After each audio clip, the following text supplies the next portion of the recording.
Dieu ouvre un chemin là où tout semble fermé. Il le pourvoit dans le secret.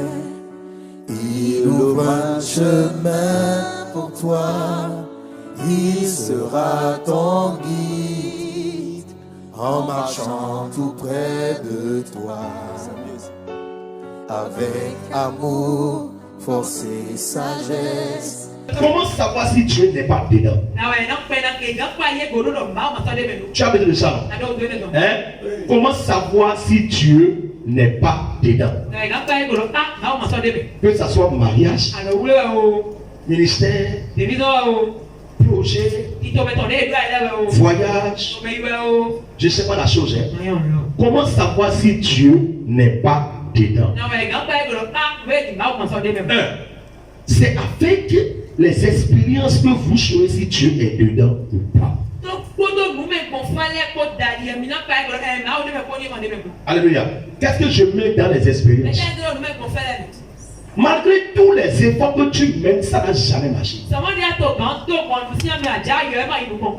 tu dis que tu es l'enfant de Dieu. Est-ce que Dieu est dedans? Tu es là? J'ai dit, comment savoir si Dieu n'est pas dedans? Beaucoup d'entre vous ici, si vous êtes en train de faire des choses et que Dieu n'est pas dedans, vous ne le consentez pas. Regardez l'expérience que tu as faite dans la chose. Analyse le passé. Analyse tous les efforts que tu as menés. Les efforts spirituels. Les efforts financiers. Les partenaires que tu as cherchés. Tu as investi des millions dedans. Tu as jeûné. Tu as prié. Tu as bâti le tête pour Dieu. Tu as donné des sacrifices. Mais la chose n'a jamais marché. Mais ton Dieu, lui, est où? Il n'est pas dedans. Alors, dis-toi.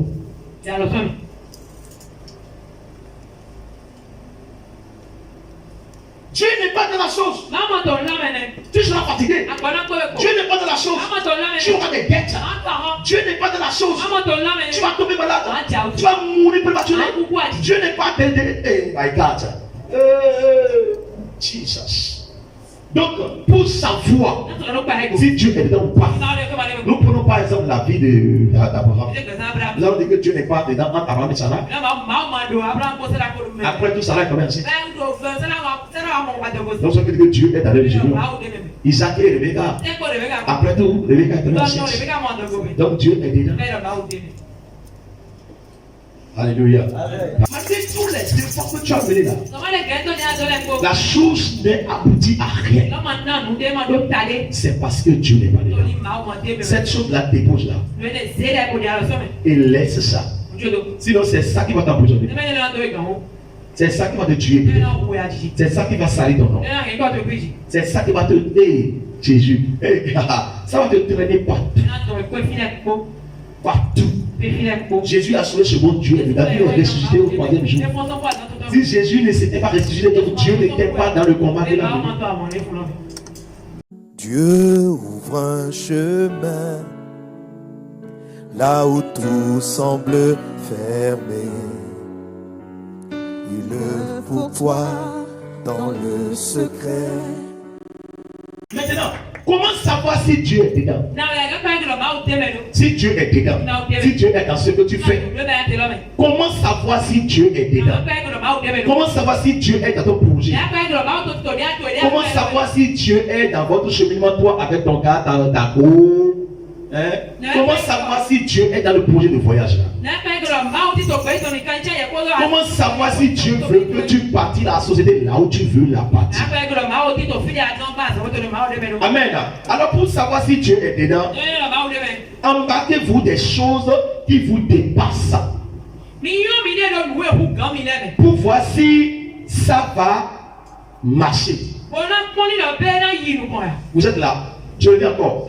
Si Dieu est dans ta vie, comment tu seras si Dieu est dans ta vie? De deux. Si tu veux commencer un marché,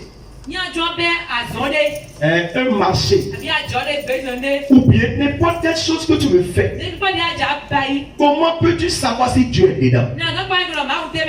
Pour savoir si Dieu est dedans, embarque-toi majoritairement, c'est-à-dire, il faut instaurer une charge lourde dont tu n'as pas son argent ou dont tu n'as pas sa connaissance là. Il faut l'instaurer dedans. Quand tu vas l'instaurer dedans et que ça va marcher, sache que Dieu est dedans. Mais si tu l'instaures dedans et que ça ne marche pas, Dieu n'est pas dedans.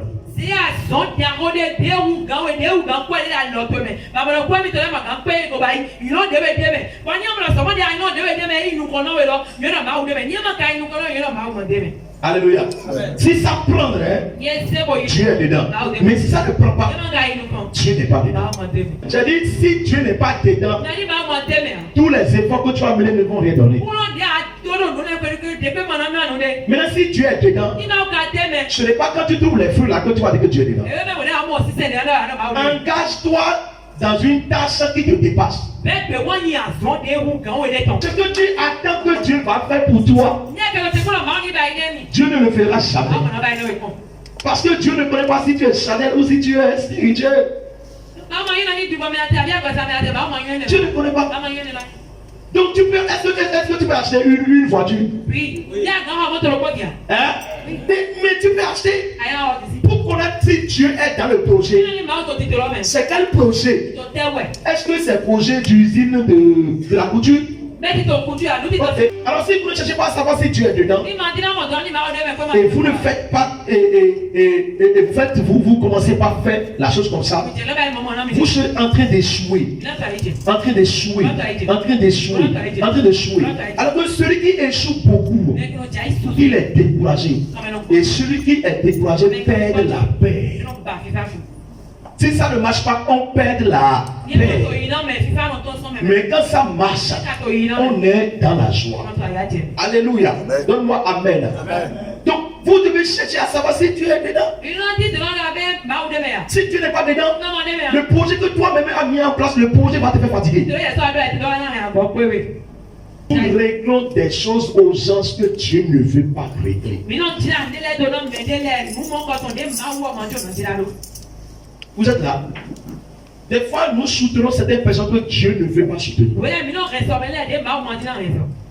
Nous prions pour certaines personnes que Dieu ne veut pas que nous prions. Je le dis encore, hein? Nous réglons des choses aux gens que Dieu ne veut pas régler. Si c'est Dieu qui veut régler la chose, après quand la chose a été réglée, est-ce que ce dernier va être grave? Mais répondez-moi s'il vous plaît, non? Hein? Si c'est Dieu qui veut régler ça, c'est une question. Et vous allez me dire, hein, que amen. J'ai déjà prié pour quoi? Pour dire l'épreuve, c'est un seul qui est arrivé.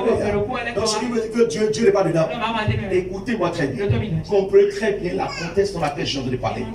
Je dis, parfois, nous réglons des choses aux gens que Dieu ne veut pas.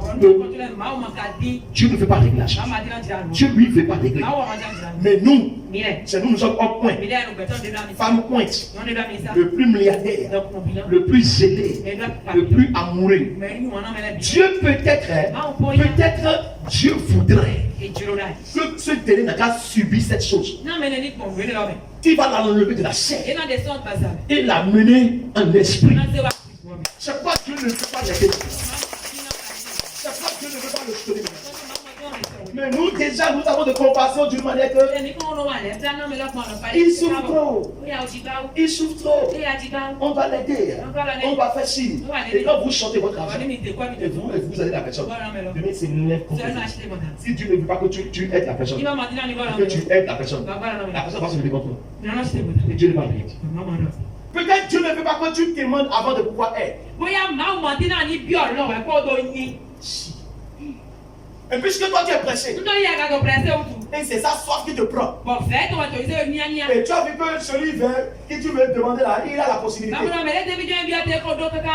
Ah, il en a la chose. Et maintenant on me dit de ne pas lui demander. Des fois tu vas demander et on va te donner. Et ce qu'on t'a donné aujourd'hui va te retarder pendant 20 ans.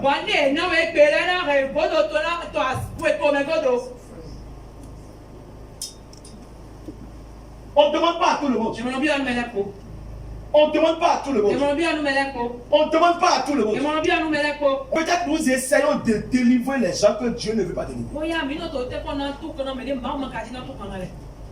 Jésus sur la terre de Gadara, on l'a retrouvé. Et on lui a dit, hey, monsieur, tu ne veux pas rester ici. Retourne-toi. Et Jésus s'est retourné. C'est nous voulons montrer que nous avons onction. Déjà quand la personne s'est manifestée, il est tombé, nous devons le prendre et le délivrer. Si Dieu n'est pas dans la délivrance, tu vas délivrer la personne, le démon va se lever contre toi. Peut-être Dieu veut que ce dernier endure les choses que nous aussi nous endurons. Mais toi tu ne sais pas. Tu ne sais pas. Et c'est toi qui as l'onction. C'est toi qui es mieux placé dans l'église. Va le délivrer. Attention, nous pouvons faire du mal aux gens en les délivrant de la saison de Dieu. Saison de Dieu. On dit le temps dans lequel Dieu veut le délivrer, Dieu connaît ça. Le temps n'est pas encore arrivé, mais nous sommes précipités pour délivrer la personne. Cette délivrance va devenir une bénédiction sur la vie de la personne.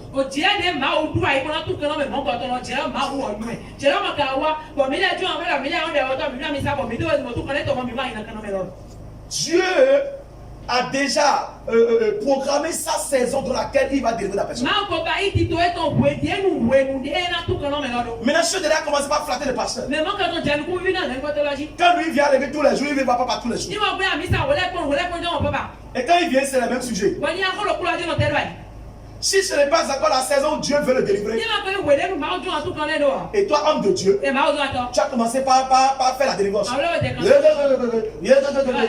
Le démon va sortir. Mais il va entrer en toi. Si ce n'est pas la saison dans laquelle Dieu veut que tu ailles aller demander l'argent, et tu es pressé parce que ta boutique est vidée, les gens se moquent de toi. Mais papa, les gens se moquent de moi. Papa, j'ai honte. Mais tu adores Dieu. Il sait très bien que ta boutique est vide. Il sait ça. Maintenant, il y a une saison où lui, il va prendre pour délivrer ta boutique et la remplir des articles. Mais toi, tu as précipité cette saison. Si tu as précipité la saison de Dieu, tout ce que tu vas faire, tu vas le faire dans la chaîne. Et ça va causer des problèmes. Isaac, 20 ans de foyer sans enfant. 20 ans de foyer sans enfant. 20 ans de foyer sans enfant. Ouvre un chemin là où tout semble fermé. Il pour toi dans le secret. Il ouvre un chemin.